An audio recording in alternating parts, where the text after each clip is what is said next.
কি ডালুর চপ এ হইছে রুটির চপ। এই রুটি এনে রুটি যে এখন খাও না রুটি ডেট যায় যায় পালা এখন এই রুটি হুদা হুদা খাই হেলা বরিশাল কোন এত কষ্ট করে রুটিটা নিয়ে আনছি কি হুদা খাওয়ার পান না। কি করমু আজকে রুটির পাকোড়া বানাও। তাই পাকোড়া বানাম হনে হ্যাঁ এই জম্মের মজা হইবে। রুটির পাকোড়া বানানোর পান্নে প্রথমে রুটির চারপাশের যে কালা অংশ আছে এই কাটতে নেব। এখন এই পাশ কাটা রুটি পানির মধ্যে চুবাইতে হইবে। কেমনে চুবাইবেন জানেন? তার মধ্যে বিস্কুট যেমনে চুবাই না হেরেমের।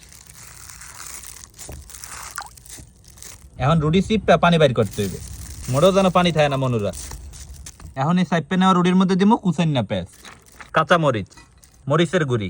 যারা ঝাল কম খান হ্যাঁ এই মরিচের গুঁড়ি আর দেওয়া লাগবে না। নুন, কুচাইনা ধনিয়া পাতা, ম্যাজিক মশলা। এখন অল্প অল্প কর্নফ্লাওয়ার দিয়ে মাখতে হইবে। মাখা হয়ে গেছে। এখন রুটির পাকোড়া বানানোর পান নেই এক ফ্রাই প্যানের মধ্যে দিতে আসি সোয়াবিন তেল। তেল গরম হয়ে গেছে। এখন হাতে একটু সোয়াবিন তেল মাইকা পাকোড়া বানাইতে হইবে। এক কুল ভাজা হয়ে গেছে। এখন উল্টাই আর এক কুল ভাজতে হইবে।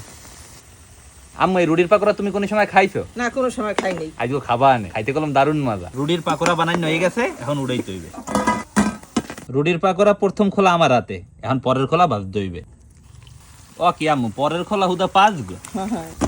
পাউরুটির পাকোড়া বানানো হয়ে গেছে। এখন খালি খাইয়ে দেওয়ার পালা যে কেমন হয়েছে। আব্বু পারলে কত ইয়ে কি বানাইছি? এত আলুর চপ কি ডালুর চপ? এ হইছে রুটির চপ। তো রুটির দেবার চপ বানান যায়? বানান যায় মানে ভালো বানান যায়। খাইয়ে দেখো যে কত মজা। তা দেখি খাইয়া একটু সসে চুবাইয়া লই। বিসমিল্লাহ। কত কিন্ধান লাগে? এত লাগে প্রায় কাবাবের মতন। এককালে জালি কাবাব যেমন লাগে একা ঠিক এমন লাগবে। আসলে গুলো অনেক মজা হয়েছে। এই রুটির পাকোড়ার যদি আমি রেটিং দেই 10-এর মধ্যে এককালে অনায়াসে 10 পাইবে। আব্বু কত দেবা তুমি? আমার তো আরো বেশি দেওয়া লাগে বেটা। এখন তো 10 কত 20 দেবা? 10 দেওয়াই লাগে। আসলে কলম জম্মের মজা হয়েছে, জম্মের মজা। একটু সস ছাড়া খাই।